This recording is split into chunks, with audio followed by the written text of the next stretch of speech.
Half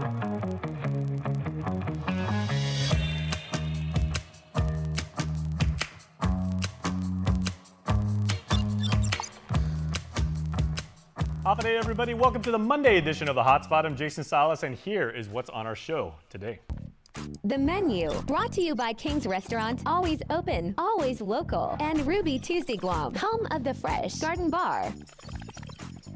Here is your Monday lunchtime menu, weekly weather forecast with our buddy Landon Idlet coming right up. We also bring you Fit to Lead, where we are finding out about how mental health improves your physical fitness. And we're also going to tell you about new technology to explore in the latest segment, Getting Digi with It. Now, of course, it is Monday of everybody, and I know we are curious on what Mother Nature has in store for us this week. Let's go to the KUAM News Zoom room now for Work Week weather forecast. Here is the National Weather Service lead forecaster, my good buddy Landon Idlet. Landon, half a day, and normally we would say good morning, my friend, but typically now we would say happy lunchtime to you. Yeah, as of the last minute off, it is good afternoon, half a day. How are you doing, and how's Guam doing? Yeah, it's really, really remarkable. Now, I'm pretty sure, Landon, I don't have to ask you this because, you know, weather is what you do, but did you see the sunrise this morning? As long as I've lived on Guam, I've been here, you know, like 45 years out of my 48 years of life, I have never seen a sunrise as beautiful as I did on Guam because there was not a cloud in the sky, and it had this amazing, uninterrupted, just gradient of color. It was unbelievable. Yeah, it was beautiful cloud-free sky, as you mentioned this morning. That's just indicative of how dry it is out there. It's been very dry since really yesterday afternoon. There's a few spotty showers over the weekend, but it's been bone dry. We have this drier air mass over the region. Today, that's going to continue through to tomorrow, at least through tomorrow afternoon. And then we'll see more moisture by midweek. But I'm going to turn the camera around and show you exactly what we're looking at on the visible satellite imagery. And this is what we're looking at. We have a few clouds starting to pop over. You see that daytime heating of the island right there, showing that development of clouds just along the western parts of Guam. That's just with the trade wind, the light trade wind flow pushing over the island. So we're getting this daytime heating of the island land mass. It starts putting off some clouds and a little bit of light convection, but the winds are just enough to push it off to the west. If the winds were to shut down completely and become a calm day, we would see this convection over the island, and that could generate showers and thunderstorms if we had the atmospheric moisture. But it is very bone dry out there, and that's pretty much the case across much of the region upstream to our east, with the tropical moisture well to our south. So nothing to speak of weather-wise, but we're going to see the surface trough over here near the Marshall Islands. Little disturbance that's going to push its way westward toward Guam by Tuesday night, Wednesday into Thursday. We could see increased moisture across the region. What are you going to be looking at in the radar? Well, not much, because we do have that heavy equipment work going on to our radar. This is just a radar from Pendleton, Oregon, but this is what's going on with our Doppler weather radar. So if you're everywhere in the Barrigada area, check out that radome over there between Wendy's Barrigada and Ladera Tower. This is what they're going to be doing with it. They're pulling the dome off of it to remove some of the major equipment inside of the radar. This is part of the Service Life Extension Program, where they are hoping to extend the life of our radar that's been struggling for a couple years now. We've got many of us that watch the radar know that we've had a lot of downtime over the last couple years, and this is going to help remedy that problem. So this is phase 2 of several phases that will help extend the life of our radar. Now, I hope our viewers out there really appreciate, you know, what Landon's showing us, because this is actually a perspective and a view of this technology that maybe less than 1% of the general public and, you know, newbies like me will ever see before. We just take a look at like those geodesic orbs and we're like, okay, well, that's God's golf ball. But, you know, you're actually showing us the inside of what this radar actually looks like. Yeah, and this is incredible because you actually stand up there and you see how small the folks are up here compared to this equipment. This is some major hardware, and so we need pristine weather conditions. And so right now we have ideal conditions with lighter winds, free of showers and thunderstorms, because they're going to be up there in this tower working on this equipment, installing it, getting it all calibrated and lined up just right. So this is about a 1 to 2 week process. Then they put the top back on it, seal it up, and we'll have a new system in place. And again, this is the second of several phases that will be going on to renew the the hardware equipment. Yeah, We're gonna be working there's a on question I some had for you, ground Landon. level. Is like, what is the shelf life of these these radar these apparati, and Right. how long do they last? How often do they have to be changed out?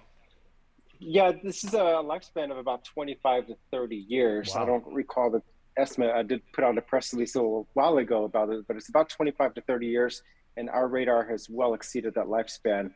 And that's to say it's gone through some significant weather conditions. Think back to the late 90s, Ponsoa in 2002. So it's had its fair share.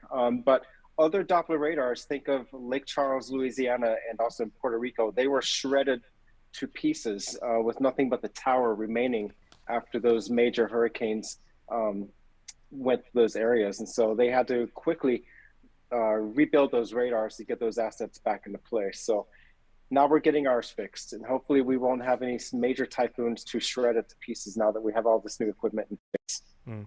Now I got to ask you, Landon, because again, someone who isn't like a very well versed in the meteorological sciences like myself, I just walked outside my house today and I saw that gorgeous, the sunrise, the vista, everything was absolutely pristine. Now, someone like me thinks that's wonderful, and I hope this kind of thing continues every single day for the rest of the week. Someone like you, who is like a weather watcher, do you say you wonder how Mother Nature is going to balance out the system? And if we had such a cloud-free day today, does that mean we might be getting showers later on into the week? Well, we will definitely get showers later on to the week, and we have that disturbance over near the Marshall Islands. That's going to gradually push its way over to our area. So we're going to see an uptick in showers, but it's certainly not a washout, not a major weather event. Sometimes you think of this quiet weather as being the calm before the storm. Well, that's not the case this week. Sometimes you get that calm before the storm, and that usually is indicative of the suppression that's going on around a much larger organized weather system. So you have that upward motion near a large weather feature like a typhoon, and that air comes up and out of the upper atmosphere and it sinks outside of that storm system. So you get really fair weather, much warmer tropical air mass outside of a storm. So a lot of times people say it's so much hotter after a major storm has passed. You have no power, you have no AC, and that's part of the reason, because you have the sinking air driving the drier, more stable air mass. And so it becomes very oppressive after a storm. So we have to communicate that in the storm scenario, that after the storm passes, you have to think about what's going to come next. Heat conditions, heat stroke, heat exhaustion, if you're cleaning up debris and stuff. And that's been a major post-event problem in the Gulf Coast after they had major hurricanes hit last year. Most of the casualties were either from storm surge and inland flooding, but then there are also casualties from carbon monoxide poisoning from using generators improperly inside of the house, or from heat stroke and exhaustion. So think about those things as you prepare and plan for a storm or a disaster. Hopefully we don't have to deal with those this year, but it only takes one storm. Absolutely. And of course, as you just beautifully described, weather systems aren't necessarily like, say, something like the stock market where, economic conditions naturally balance themselves out. You could have 4 straight months of incredibly hot conditions, and that would just be like a really, really weird year. So, we appreciate the insight on that. Yeah, absolutely. And regarding the stock market, I will show you another chart. You've probably seen this from the Lynx broadcast. This is our wave forecast. It shows things are going to be building by midweek, but this is you're going from about 1.5 feet combined seas to about 4 feet. So seas and surf are going to be flat out there. So this is a great time to go out there, do fishing, and explore the coastlines. We don't have any advisory conditions or even near those conditions, at least in the next week, with the winds being fairly calm. But with that said, if you're near the water, always keep an eye to the seas, because it only takes a single set of large swell that could cause problems, especially if you're on the east side and we have these trade wind swells. Sometimes you can have a set of swell that's larger than the forecast. So keep that in mind, and this is very common knowledge among mariners.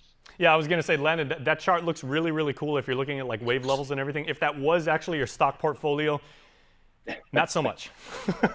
You don't want your stocks to dip that much, my friend. We would say we like that to be gas prices. We're about to reach the peak, and then it's going to start falling down rapidly. We could only hope for that. Okay. Now, before I let you go, Landon, you've shown us so much amazing technology. The Doppler radar. The amazing charts you guys have. The the real-time satellite images we have. I'm going to ask you to flip your camera around just once more if you can, because you showed us a little bit of technology that you're using right now at your NWS office. Can you show me your ring light? What is the there it is. Yes. What is the preferred ring light of an NWS forecaster? You know, I like this one. This is, I don't know what model it is. A friend gave it to me, and this has been a lifesaver as far as teleconferences and video calls, because when you have this window out here, it all kinds of bad lighting and reflections on the screens, but this helps immensely, especially with the tripod that goes along with it. So a ring light is a great device to have. Absolutely. Hey, our TikTok game, we think our TikTok game is strong here at KUAM, and we really, really believe in ring lights and everything. So thank you for sharing some of your tech gear with us. And you know, if we can look as good as you do on our video calls and everything like that, we're all in. Well, you can be all in with these blocks right here. Next week is going to be the big week. Tower for Humanity. We are looking for volunteers. If you have not signed up to be a volunteer, you want to be a part of this project, go to our webpage or our Facebook page, Tower for Humanity, and sign up now. We need to have our volunteers registered by the end of this week for our all hands meeting on Sunday. So next week's going to be fun. We're going to be assembling all of these blocks. I won't say how many until next week, but it's going to be a lot. So I hope you will all join us next week. And again, Landon and his twin brother Brandon, who precedes Landon by what, 13 minutes, you said? 12 minutes. 12 minutes. 12 minutes. Beg your pardon. Yeah, But, 12 minutes.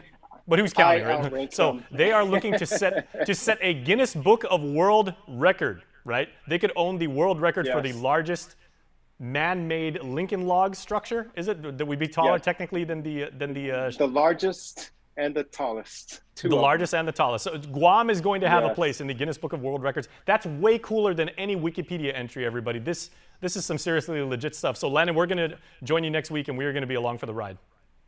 Yeah, we look forward to it. It's going to be a fun experience at the Ghana Shopping Center. So I look forward to having you all over there. All right. And Landon, you are getting, of course, tons of shout outs right now from all of your friends and family in the mainland North Carolina checking in, as well as Florida. So you want to give any shout outs before I let you go?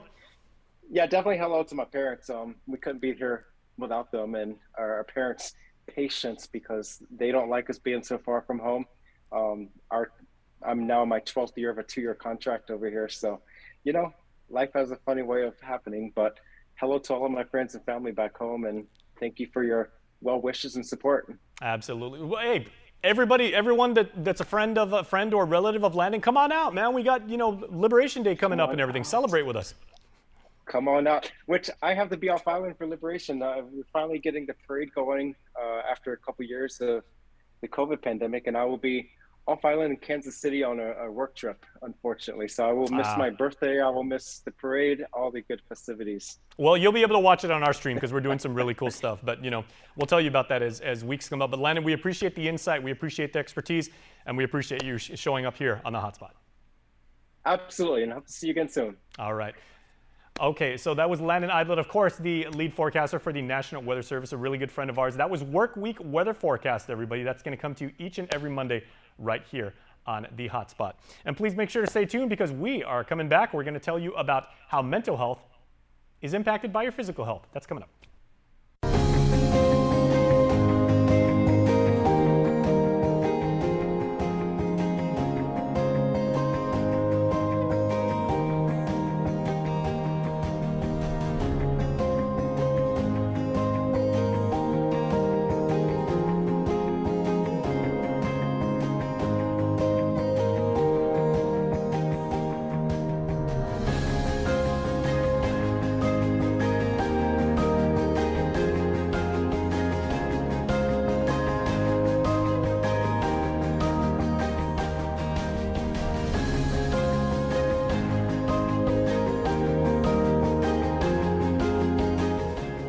Say hello to the First Hawaiian Bank mobile app.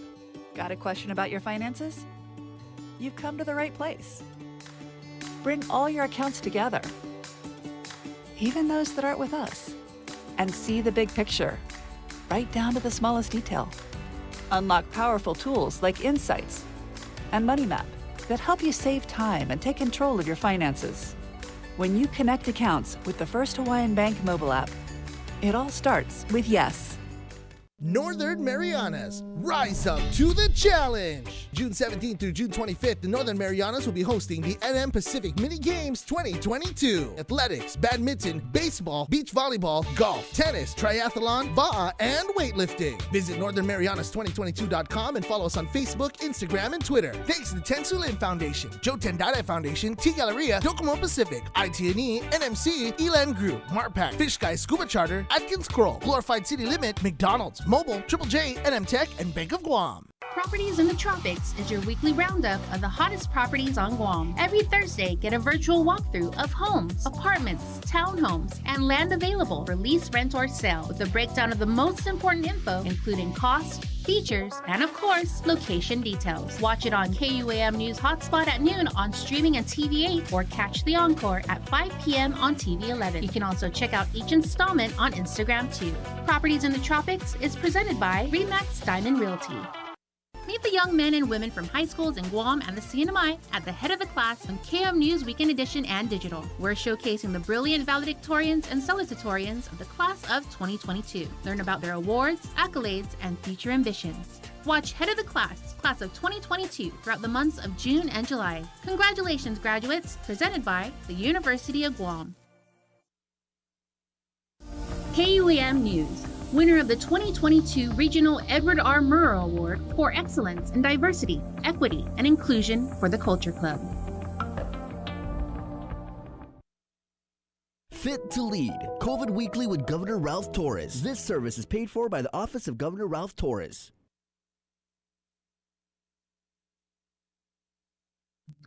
Hop in, welcome back to Hotspot, everybody. This is Fit to Lead, the segment on the show which carried over from the link where we are talking to you from our friends up in the Northern Marianas about what they are doing to get the entire Commonwealth fit and healthy and living positive. And we have Paul Murphy.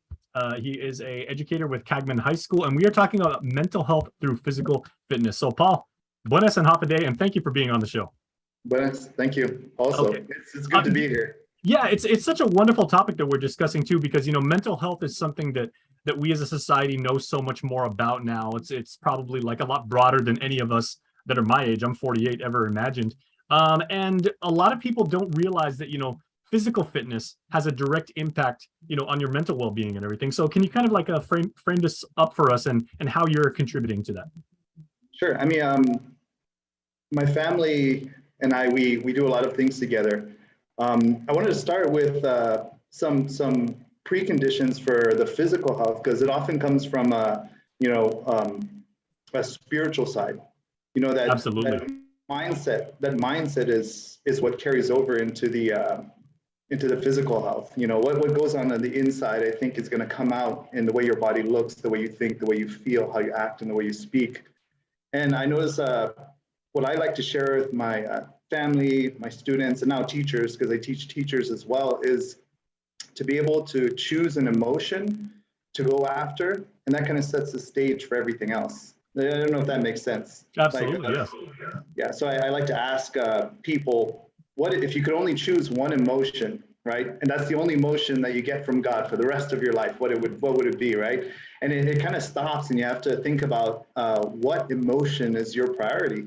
And a majority of people will choose happiness, right? And I asked them, well, is that a byproduct? Because usually happiness is a byproduct of the actions you take. So are you picking the byproduct, or is there other things? Because there's 600 different or more happiness emotions you can choose from. Mm-hmm. For example, the happiness we get from food, the happiness we get from passing a test, or right? And is it contented or euphoria or all the in-betweens? Yeah, so I start from that emotional standpoint, right? For me personally, it's love and righteousness, right? And oftentimes those two involve a lot of suffering, self-sacrifice, patience, self-control. But the long-term effects of choosing the right emotion and prioritizing it gives you the mental strength to be able to get up in the morning, or go to the gym, or go on a walk or swim after work. So that's usually where I start from in order to get that physical part. Exactly, because so many people go for fitness goals, and they say, I want to knock out 300 push-ups today, or 700 sit-ups, and and it's something that's quantifiable. But a lot of people don't actually apply that when it comes to their mental health too. So I totally get that. Yeah, and so that example is great because I have a lot of people ask me, well, what do I need to do in order to get healthy? And I'm like, you don't want to be healthy.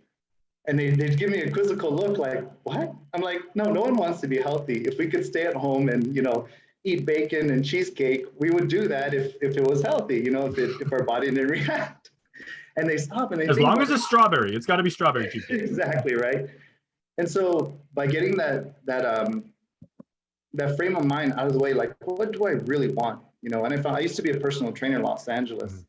And, if you can admit what you really want, for example, for some of the younger single ladies, ask them, why do you want to work out? Well, I want to be healthy. And I'm like, is that true? Or do you really want a husband? And it kind of catches them off guard. Well, I think I want a husband. For guys, they want that, the desire to have self-empowerment or to feel confident or powerful. And by identifying those emotions, oftentimes the rest of it falls into place. They'll wake up and do the push-ups, sit-ups, and push themselves to get those things because the emotional framework is in place. Mm-hmm.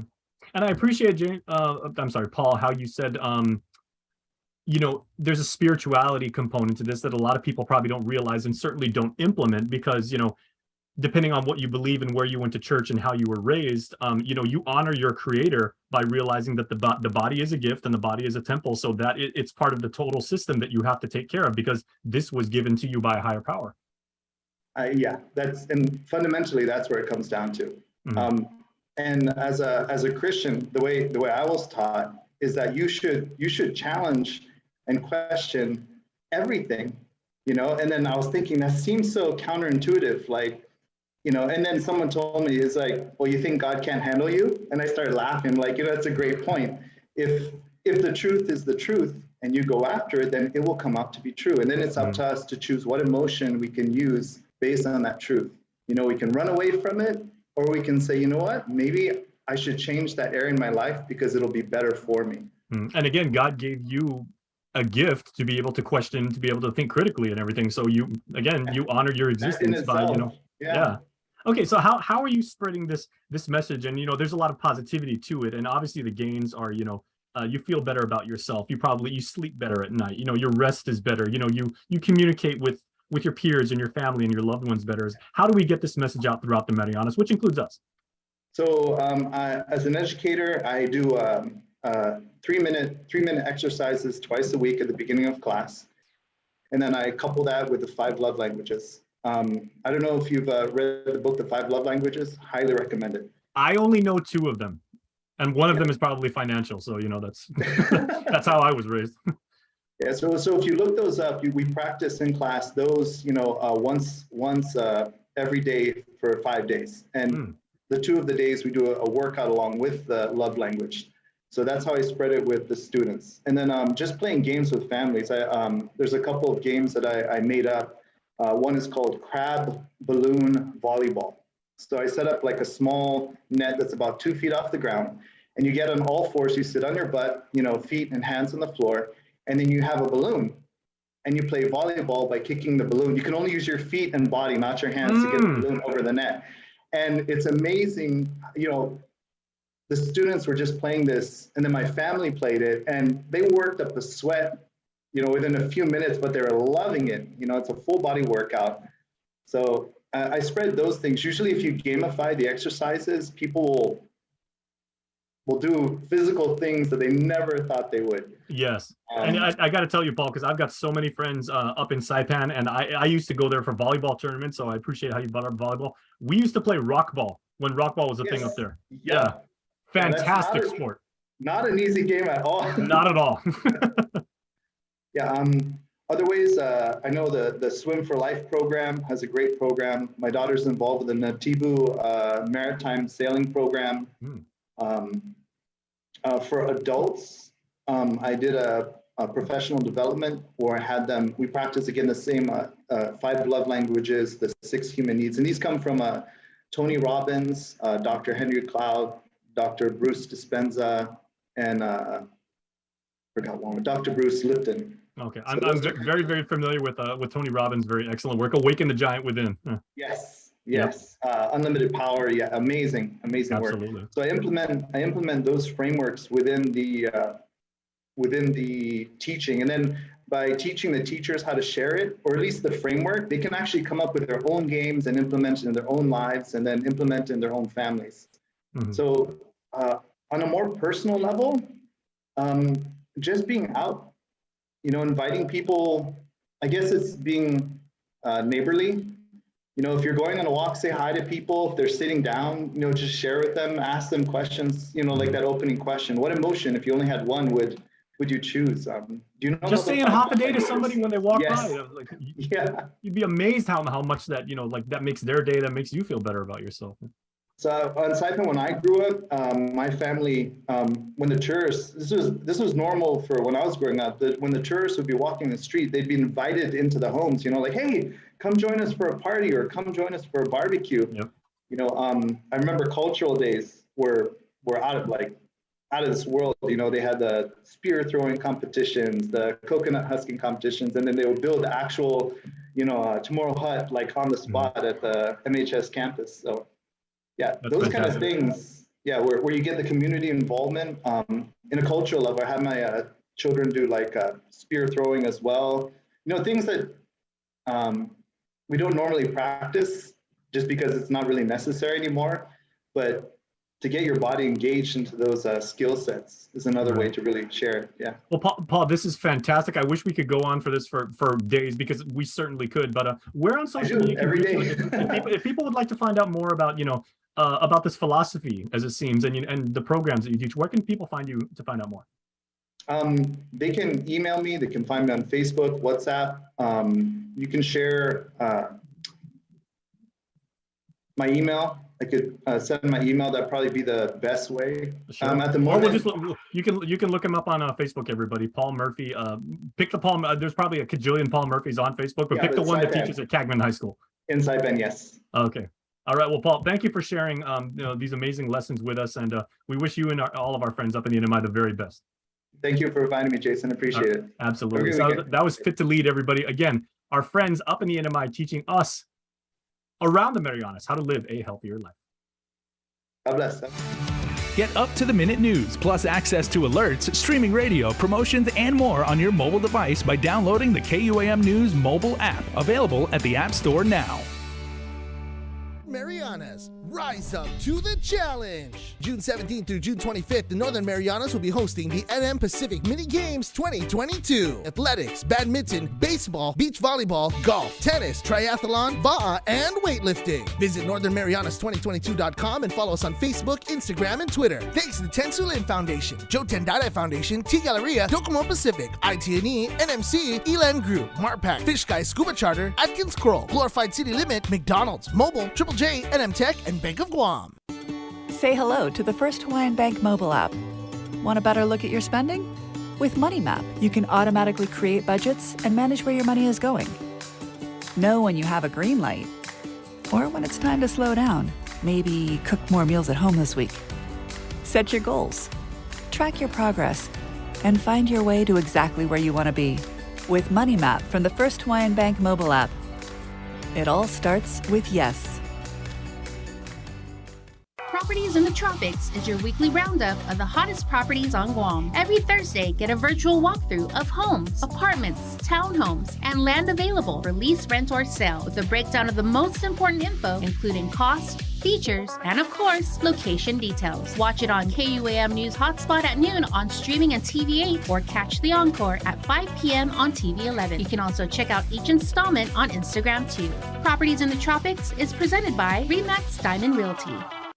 We're celebrating the class of 2022 on KUAM Digital and KUAM News Weekend Edition beginning in June. Send your graduate's senior photo along with their name and school and brief description of future plans to head of the class at KUAM.com. Their photos will be shared on our social media platforms as well as KUAM News Weekend Edition. Open to middle school, high school, and college graduates. Congratulations, class of 2022, presented by the University of Guam. Subscribe to our KUAM News Digest, our weekly email newsletter with all kinds of information straight to your inbox. Just subscribe and we'll make sure to keep you informed and entertained with news from the KUAM News team, what to watch on NBC and CBS, and the latest promotions from KUAM Communications. Go to KUAM.com, click on the newsletter tab at the top of the homepage, register, and you're all set. Brought to you by Uno Go, Guam on Demand. Welcome back to HotSpot, everybody. There were mass shootings in at least 8 cities across the country this weekend. 2 happened overnight at popular gathering places and left at least 6 people dead. This is the moment immediately after shots rang out downtown Philadelphia, an area filled with hundreds of people out at bars, nightclubs, and restaurants. Witnesses say several suspects fired into a large crowd just before midnight. We believe that one of the 3 decedents was a male involved in a physical altercation with another male that was potentially the genesis of the shooting. These individuals eventually began firing at one another, with both being struck, one fatally. Police say at least 3 people died and a dozen were injured. In Chattanooga, Tennessee, at least 3 people were killed in a shooting near a nightclub. 14 others were injured by gunfire and 3 hit by vehicles trying to flee the scene. There's going to be multiple shooters. We cannot confirm how many. The weekend of gun violence follows mass shootings in Buffalo, New York and Uvalde, Texas. And the growing threat is leaving Americans feeling on edge. A new CBS News poll finds 3 in 4 parents are at least somewhat concerned about the possibility of gun violence at their children's school. The poll also finds most Americans believe mass shootings can be stopped, but they're not optimistic Congress can act. On Capitol Hill, lawmakers from both sides say talks for new gun legislation are making progress. It feels to me like we are closer than we've been since I've been in the Senate. I've never been part of negotiations as serious as these. Senate negotiators say measures like expanded background checks and investments into mental health and school safety are on the table. They hope to come to a tentative agreement this week. Natalie Brand, CBS News, Washington. And finally, our Tomas Manglonia gives you an exploration of new tech that could give humans a 6th finger and the latest developments out of space. Here's Getting Digi with it. A robotic 6th finger that can be worn on the hand next to the pinky to move like a real finger has been created by researchers studying how brains react to new and independent body parts. Researchers at the University of Electrocommunications in Japan and French National Center for Scientific Research co-developed the artificial appendage, first embarking on the project in 2016. Electrical signals from muscles are first measured by 4 sensors attached to the forearm. The signals are then transferred to a motor to control the robotic finger. Although their research is primarily focused on the brain's reaction to an extra body part, they say the 6th finger can enhance daily human activities such as typing on a computer and carrying more objects. And in space news, NASA has selected Axiom Space and Collins Aerospace to advance spacewalking capabilities in low Earth orbit and at the Moon by buying services that provide astronauts with next-generation spacesuit and spacewalk systems to work outside the International Space Station, explore the lunar surface on Artemis missions, and prepare for human missions to Mars. The awards leverage NASA's expertise with commercial innovation to support continued science at the orbiting laboratory and long-term human exploration at the Moon under Artemis, including landing the first woman and first person of color on the lunar surface. Now I know what you were saying when you saw that story that Tomas had about the 6th finger. What? Yeah, pretty crazy. As someone who was born with a 6th finger, I can say like it has certain advantages, but that's a completely different story for a different time. All right, that is going to do it for HotSpot today. Please have a safe rest of your afternoon. Enjoy the rest of your lunch hour. You know what? Have a piece of cake on us, on KUAM. Tell them KUAM allowed you to do it. So we will see you tonight at 6 for prime time. Bye-bye.